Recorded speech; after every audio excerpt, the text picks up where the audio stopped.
लोक जनशक्ति पार्टी रामविलास के औरंगाबाद जिलाध्यक्ष चंद्रभूषण सिंह उर्फ सोनू सिंह ने अपने निजी आवास पर एक प्रेस कॉन्फ्रेंस का आयोजन किया।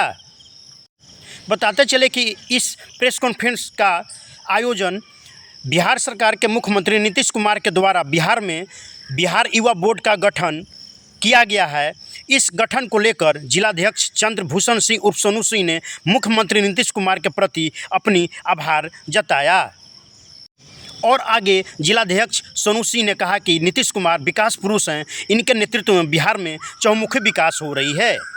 और आगे इन्होंने पत्रकारों को जानकारी देते हुए कहा कि लोक जनशक्ति पार्टी का आज विस्तार करते हुए कई युवाओं को पार्टी का सदस्य बनाया गया और आपस में रंग अबीर गुलाल लगाकर मिठाई खिलाकर सभी को आपस में खुशी जाहिर की और पार्टी के प्रति काम करने का संकल्प लेते हुए अपनी पार्टी को ऊंचाइयों तक ले जाने का संकल्प लिया। आगे जिलाध्यक्ष ने नई सदस्य ग्रहण करने वाले व्यक्तियों को बहुत महत्वपूर्ण विषय पर आज बारे में क्या कहा, आइए आपको सुनाते हैं। वर्तमान में हमारे बिहार राज्य के यशस्वी मुख्यमंत्री श्री नीतीश कुमार जी के द्वारा युवा आयोग का गठन किया गया है और ये आयोग जो है ये हमारे नेता जो है लोक जनशक्ति पार्टी रामविलास के हम सबों के पार्टी के राष्ट्रीय अध्यक्ष हम सबों के आदरणीय बिहार के भविष्य चिराग पासवान जी के द्वारा ये विगत कई वर्षों से राज्य सरकार से ये मांग किया गया है कि युवा आयोग का गठन किया जाए।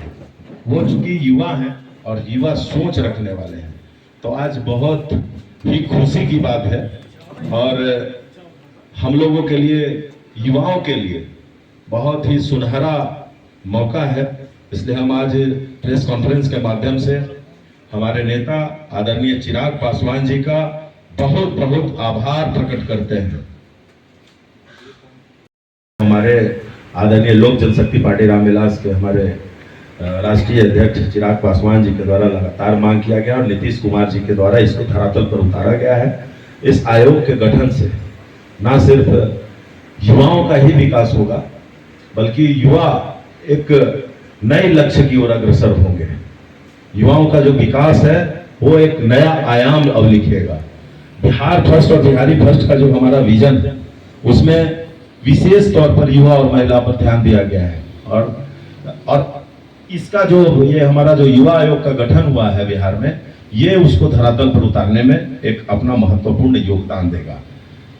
इस आयोग के गठन से ये जो आयोग है इस बात की जानकारी करेगा कि राज्य में स्थानीय युवाओं को राज्य के भीतर निजी क्षेत्र में रोजगारों को प्राथमिकता मिले।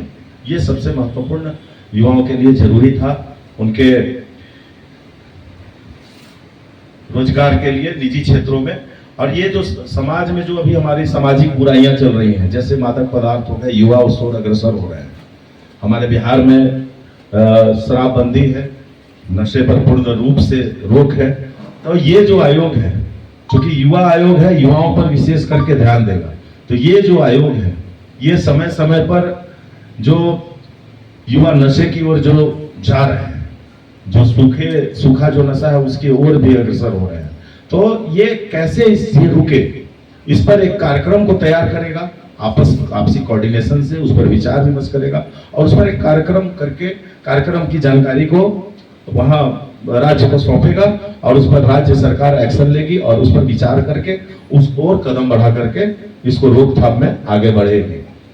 इसमें इस आयोग के माध्यम से युवा जो है आत्मनिर्भर बनेंगे और दक्ष बनेंगे और रोजगारोन्मुखी उनका भविष्य को उज्जवल करेंगे। रोजगार के रूप में अच्छे रोजगार करेंगे। उनको समय समय पर युवाओं को इस आयोग के माध्यम से समझाया जाएगा, बताया जाएगा।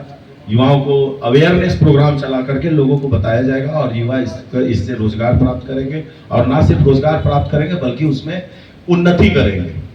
तो ये भी हमारा प्रमुख ये है। और बिहार में युवा आबादी देश की सबसे बड़ी आबादी है और इस आयोग के गठन से उनकी जो क्षमता है उसको सही दिशा और दशा मिलेगा।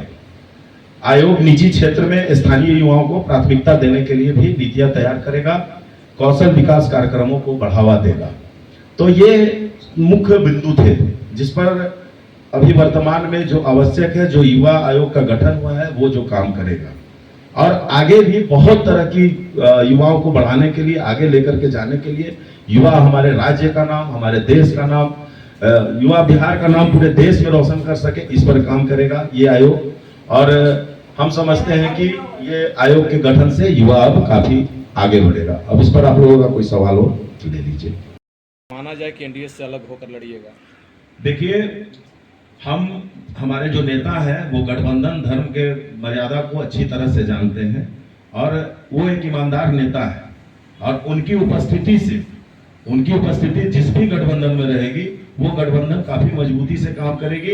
यहाँ सारे लोग इस चीज को जान रहे हैं, और हमारे नेता जिस गठबंधन में रहते हैं वो गठबंधन को अपना पार्टी के रूप में मान करके काम करते हैं।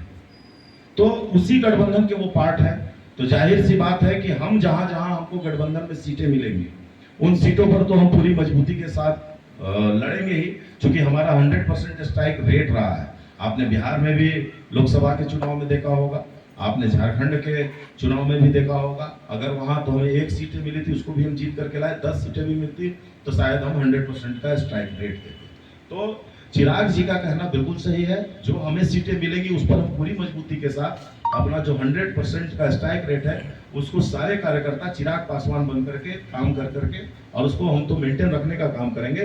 बाकी जो हमारे गठबंधन के लोगों को सीटें मिलेंगी उस पर भी हम चिराग पासवान बन करके हमारे एक एक कार्यकर्ता काम करेंगे, और भारी मतों के अंतर से, ना कि सिर्फ जीत दिलाने का काम करेंगे, भारी मतों के अंतर से अपने कैंडिडेट को वहां जिता करके भेजेंगे और अपने लोक जनशक्ति पार्टी रामविलास का अहम भागीदारी सुनिश्चित करेंगे। एक सवाल है, आज महागठबंधन ने बिहार बंदी किया में लोक जनशक्ति पार्टी आज कई सीटों पर चुनाव लड़े।